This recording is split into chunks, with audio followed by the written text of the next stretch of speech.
It's exhausting being black. It is, you know? Yeah, right? It's a lot of work, right? Every fucking day. Every fucking day you wake up and it's an added fucking element. It's a lot of work. It's a lot of work. I mean, sure, it looks fun.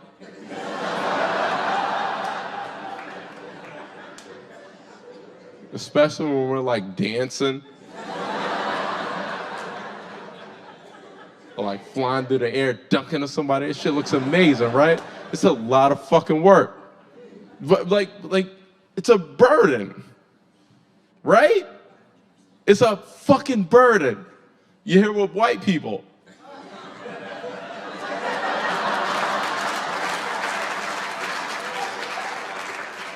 You hear with her? That's a lot of... Explain that to your grandma. Yeah. What's happening? I like the lights here. I like the... Thanks so much for being here. Thank you for having me. Good Welcome. to see you again, Good to my see man. you. Good to see you again. Look at this dude. We're gonna stare at this guy the whole time? He's gonna be right behind us like this. Yeah, Do you want to like get and do the actual pose right now? Just like recreate in front of the... recreate a shot from 2 months ago. 2 months ago. Yeah, really recent. Because it opens with you. You know, you're already commenting on what has happened to us nationally. Yeah, what has happened to us? What has happened? The tragedy that has befell People us. make it sound like America got colon cancer. You know, since the results came in. This is really like, yeah. I wanted to tape it post-elect because it was a pretty big shift. Well, it does actually feel like we got ass cancer. I will say that. If you put it like that, it does literally feel like ass cancer. If you may use the technical term, the medical term. Yeah, it's a big shift, and people are, have such strong reactions to it, and it just felt like it would be a weird thing, to record right before that. It kind of puts into context a lot of things that you're talking about. Well, most people work on their acts for about a year before they shoot a special, right? What was it like knowing that you had this act that there could be this major shift and you should shoot it afterwards so you could write a little bit to add to it? I mean, because it's not as if like the whole special revolves around that, but at the very least you clearly, worked on some new material specifically for the shoot. Yeah, I mean, some of it was really just stuff I'd said truthfully like a couple nights before, just like thoughts. I like to go with the initial response, the initial emotion, and it doesn't really inform most of the stuff. Like before the 3% that it does, you wanted it to be accurate or right now and fresh and current. So that was such a major event that it just seemed weird to record anytime before that. Was the stuff that all of the stuff in there about apathy, was that in relation, did you write that in regards to the election, or is that stuff that you had been thinking about before? That was before. That it just was more sort of pertinent at this point? Yeah, that was before. That was kind of before, and it was like a lot of it is in response to, people are very emotional. The special is actually probably more emotional than anything. Even talking about apathy, it's like the most emotional approach to discussing apathy, and it's really, a lot of thoughts and a lot of kind of uncomfortable feelings. Apathy like a year ago for someone to be like, oh, you're apathetic? Yeah. Oh, man, me too. Let's go listen to our favorite music. Yeah. You're going to be like, oh, I'm apathetic. Be like, you're not doing anything, are you? Yeah, exactly. It's more like an accusation now. and it's just it's feelings and lack of it's my feelings toward lack of feelings. Like if that makes sense. Like it's even saying it in a special, like I don't like that. I don't like being numb to certain things, and you shouldn't be numb to certain things. But it's just kind of being truthful, even if it does make certain people uncomfortable, just being truthful. Well, apathy is one of those weird things, right? Because I feel like a year ago, there was so much outrage over nothing all the time. Yeah. Outrage was kind of a culture. It was a headline culture, and it was how a lot of people made their money, how a lot of people had writing careers, and so therefore people on Twitter and on social media sort of got on the outrage bus. And now that we actually have something to be outraged about, we're a little drained because we've been going through this for so long. Yeah, but only, here's the thing, truthfully, amongst a lot of my friends, I'm sure it's true for your friends, a lot of people don't deserve to say the words that they say about how angry they are because they don't do shit about it. Most people, and it's really in vogue to talk about how mad you are right now, which of course, feel it. You should. There are things threatening the state of this country, but most people aren't doing anything. And they just like to talk about. Barbara Streisand said a thing about, she like blamed Trump for her recent weight gain, and you're like, what are we doing right now? Like, what are we doing? Like, go. But she actually is active. But I'm just saying, a lot of my friends are saying that same thing, and they aren't doing anything. They aren't attending any protests, any marches. They're not actively doing anything. So, you know, to those who just like complaining about it, it's like, you know, you have to question yourself. Like, am I actually motivated enough to do anything? Or is this just a talking point? Right. Is this for the purpose of conversation? Seeming smart, or are you actually? Yeah, to seem informed. This, you know, to seem right now and current. You know, unless you're actually willing to do something about it. Did exploring apathy, or at least sort of your fear of not feeling enough, or the feelings about not feeling, in this special shot just a few days after the election, did it feel kind of dangerous, or like you were walking a thin line? Because I will say, when I was watching it, there was something about, like, that was one of the most dangerous things that I felt I had seen a comedian do in a long time. And it wouldn't have been that dangerous a year ago. But there was something about you walking that rope and trying to make this approachable for people and make them relate to you and understand you and not turn on you. Yeah, very which is the fun part of it. Yeah. That's where it's fun. You know, I mean, that's where comedy is its most fun, and I think, you know, can be at its best, where it's someone exploring an unpopular thought or emotion on stage, and you know, I like to treat audience members like the adults that they are, and we can have a discussion, and you can completely disagree with me, and you can feel the opposite of how I feel, and still listen and still understand, and still, my job is to articulate my point, you know, and I just try and articulate my point, and hopefully you laugh at the end, or at least feel something. What's the most someone's ever turned on you? And did anyone turn on you when you were crafting that particular bit? Yeah, of course. People, like nightly, there's someone in the, and that's how you know it. I like to say things that at least can be meaningful, and people, I know that I'm doing my job when I see someone like react, other than just a laugh, actually give me a reaction. And it's not always just turning as much as it's just like, oh no, like people shaking their head, but comedy a lot of times has just become this court jester type thing where everyone just, you know, says the craziest, brashest, most outlandish, absurd, silly thing, and it means nothing. And I don't want to say things that don't mean anything. So you like sort of putting the audience in a scenario where they could turn on you, and then it's almost like more work for you as the artist to kind of make sure that they don't. Yeah, it's more work, it's more exciting, and it's more fulfilling. It's so strange, because how old are you these days? 29 these days. 29 these days. You've been doing stand-up since you were like, what, 17, 16? No, I was older. I was 20. I feel like I look at comedians who do a version of that, and for lack of a better reference right now, we'll say Louis C.K. Mm-hmm. I know there are other comedians in the world. But are there though? No. I don't think so. But when he does stand-up, one of the things that he loves to do, and I think a great example was when he was on SNL hosting, he did that bit about pedophilia, and it was unbelievable that he would do that on network television. And that was all about bringing the audience to a place and seeing if he could get them to not turn on him in a scenario where they most likely would turn on him. But it took him up till I think he was like 45 or 50 to really get to that point in his stand-up where he was comfortable sort of walking that line. Before that, he was very silly and absurd. But he, you know, very famously talks about having the breakthrough and wanting to do more with a stand-up. And then he did so much, you know what I mean? Like, he did so much once it became even more honest and even more real and even more personal and even more dangerous. But when did that breakthrough happen for you? Because you're only 29. You've been doing stand-up for 9 years. Yeah, I don't like mindless content. I've never liked it. I like to think about what I'm watching, what I'm taking in, what I'm listening to.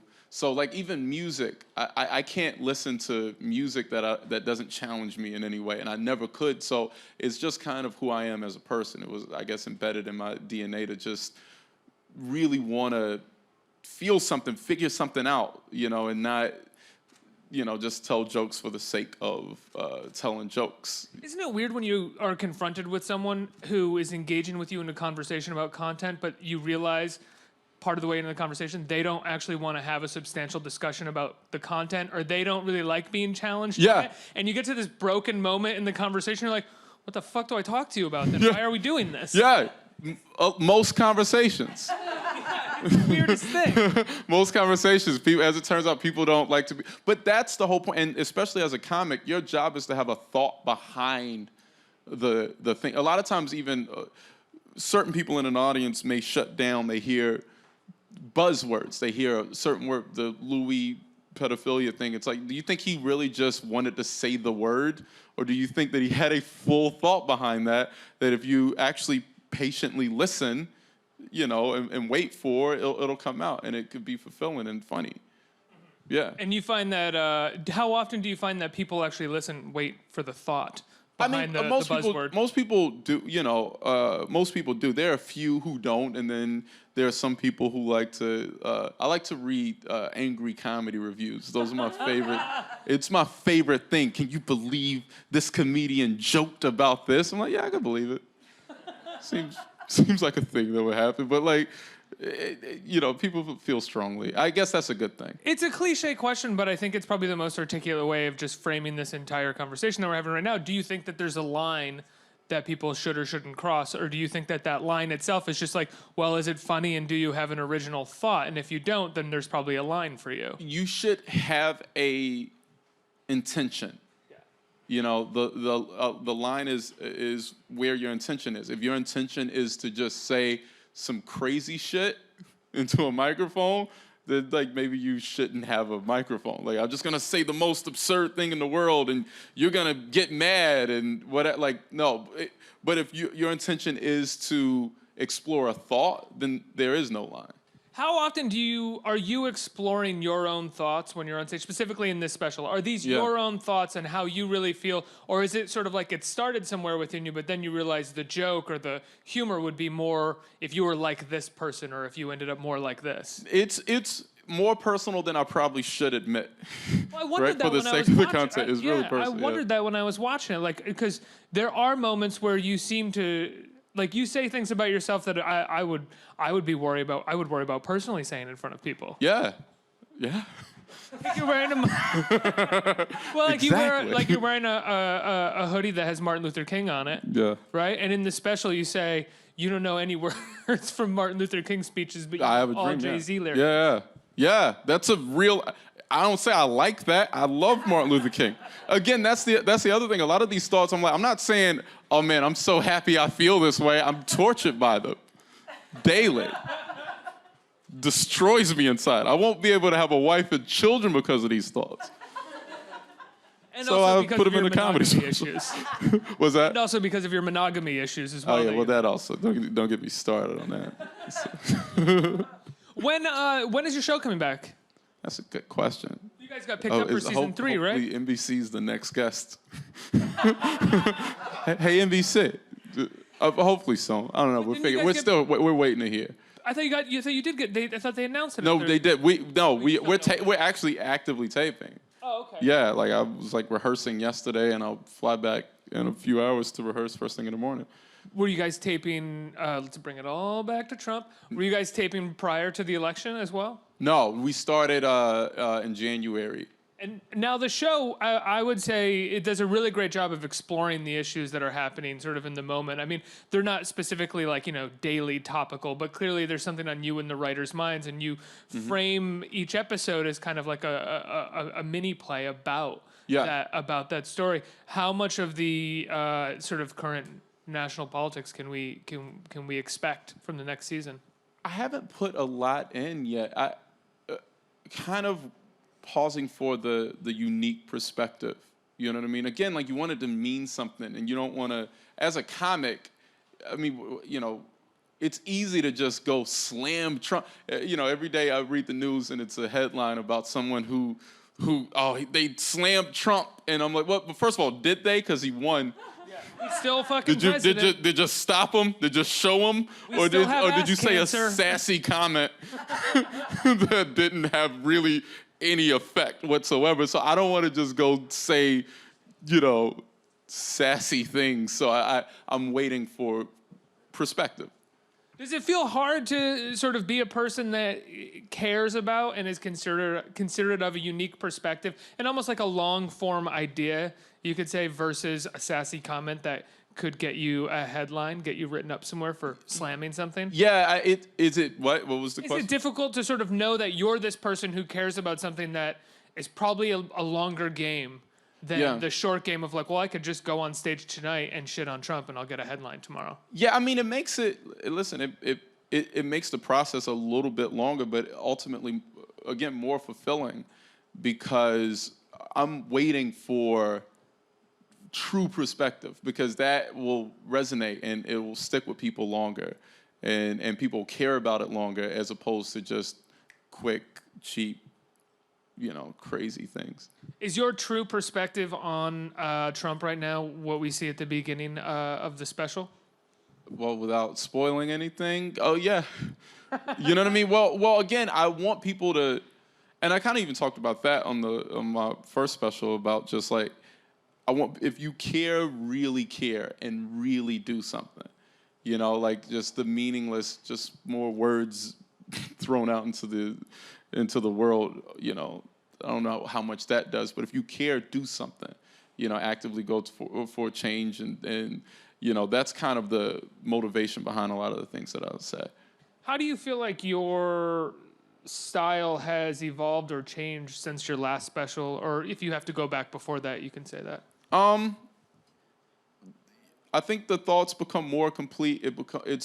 This special is more cohesive. The first special that I did, the intention was to capture just me in the process, document me mid-process and just record. And I check my notebook, and it's very and it's just me on stage. That first special was me. If you come to the Comedy Store, you see me at the Comedy Cellar on a Friday night, it's that. I'm bringing cameras into that, and this is a more cohesive thought. It's more of a character exploration.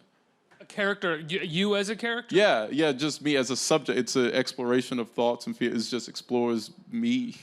It's me. It's I don't even want to say therapy mostly because it's said too much, but it is kind of a little bit like it's just a very pour my heart out a little bit. One of the things that I love about your style, specifically in this special, is your ability to sort of pause and hold the audience in sort of rapt attention while like having them wait for the next thought, wait for the punchline. It doesn't seem like you're trying to get things out as fast as possible. You're also trying to present to them, whether you have this rehearsed word by word or not, you're presenting to them this idea, at least, that you're thinking, that you're processing something on stage. Was that something that took a long time to develop? Because I'd imagine it takes a fair amount of balls to be quiet on a comedy stage. It's 2 balls, more than that would be. Fair. That's a fair amount.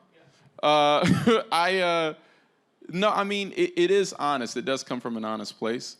And, certain things are kind of home for performance. But for the most part, I mean, I am thinking, and it is happening in real time. And, like, even wording, even if the thought is something I've said before, the wording will change, the energy will change. And I just want to be awake for all of that, And so that's what me being on stage, and the pauses are true pauses of just me really, thinking and exploring, and sometimes giving the audience a second and then jumping back in. So one of the clips that we saw from the special is you saying that it's exhausting being black. It's just a daily burden. It was exhausting pre-Trump. You know what I mean? Like, it was like being black was like a parent. It's just like we just had twins. It's just like you had like a bunch of kids, and it was like it's a lot of work. So it's more exhausting now? Yeah, a little bit. I mean, because it just, it doubles down on, like, just a certain amount of I was so excited for, my generation. We're supposed to be just chilling. We're supposed to be on iPads. I had I RSVP'd to a march like it was a fucking wedding. Like, it's like people are, like, it's so, and it's like, oh, man, that's a lot. It's a lot on your Saturdays. It's a lot. To feel things is exhausting. I'm not saying you shouldn't, But I'm just saying it's exhausting. What did you think of the Chappelle Chris Rock sketch on SNL where it was like they were surrounded by a bunch of white people who were startled and stunned that Donald Trump was being elected president, and Rock and Chappelle were like, yeah, this is what America does. Yeah, it's one of those weird things that I find like even myself as like a sort of uppity liberal white dude does to like black people when I talk to them, which is sort of like, it's crazy, right? Yeah. And you're like, I don't know, chill out, man. We've been dealing with racist weirdos for a while now. Like, yeah. It's like that's kind of how you feel, you know. Like it is a true feeling of, yeah, this is what America is, you know. And like another weird undue burden that white people are placing on black people now. yeah, I mean, be as mad as me. And I don't even think it's even truthfully, it's just a luxury. It's a luxury to trust America, you know, that, you know, certain sects of people didn't have. And that's not even just race, it's based on, you know, income probably more than anything. And it's based on, you know, where you were born in the United States. And like, I was just born with a healthy mistrust of America. Same. Yeah. Before we move on to audience questions, we were having this conversation in the green room, and I told you that I didn't like this. I'm going to give you a chance to sort of convince me for a minute, but Frank Ocean's Blonde. He didn't like it. I'm not a fan. And such a great album. It's such a great album. I don't even know how to convince you without just playing the album. And we're like, do you hear this? That's how I would convince, but obviously that didn't work. I don't know what to say to you. Slow. I don't think we can be friends anymore. I thought it was slow. I mean, you know, there are different tempos. You know, music isn't all, what do you want to just dance all the time? You can't just dance. Well, no, I get more passionate about this than politics. I'm just like, no. A fair amount of it sounded like someone was playing around for a year and a half, trying to find songs, didn't find them, so then just laid down the playing around. Which no, I think it's one of the most sonically layered albums I've ever heard, and I think it also is another cohesive exploration of where an artist was in their life at this time, and just kind of exploring a lot of like really dark things. And I think it speaks to the tone and a lot of self-exploration that happens on that album that is fun and exciting. And I haven't really heard it in music before, but you know, you could also not like it. All right, I'll listen to it again. I'll listen to it again. I just wanted to give you the chance to publicly. I think it's so great. It's so great. And Endless, the visual album, he has a song called "Wither" that almost made me cry. I almost cried. I'll give it another. But I'll, you know, I think we're both apathetic toward the wrong things.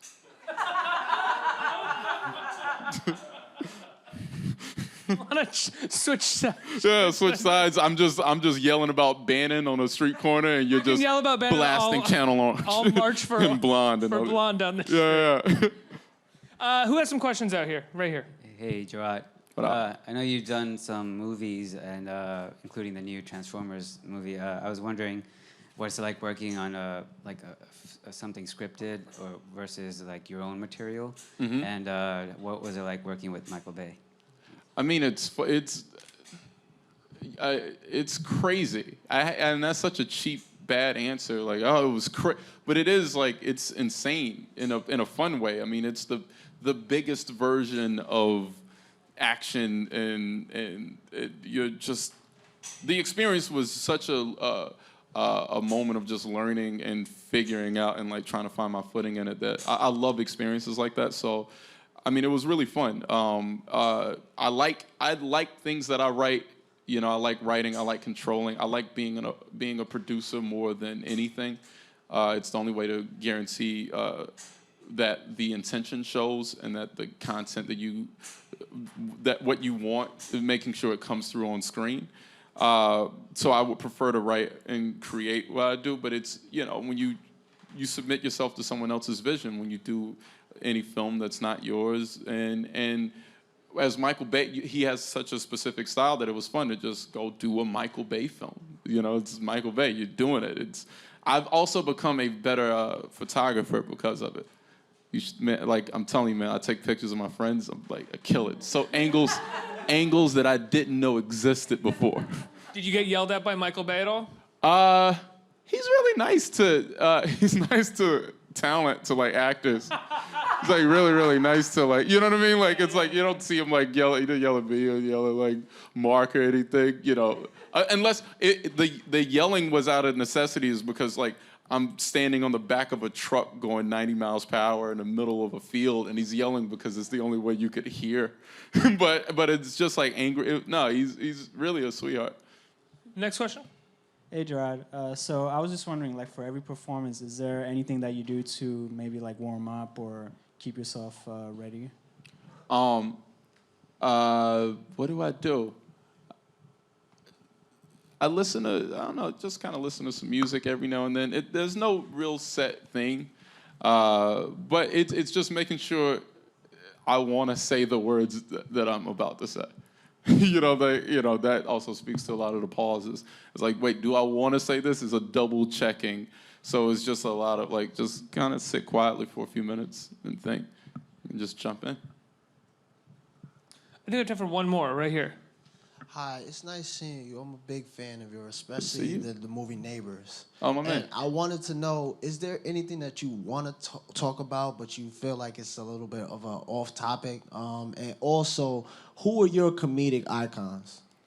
Oh, man. Things that I want to talk, certain times you'll have a thought that you just aren't ready to talk about because you don't know exactly what the point is. You feel it.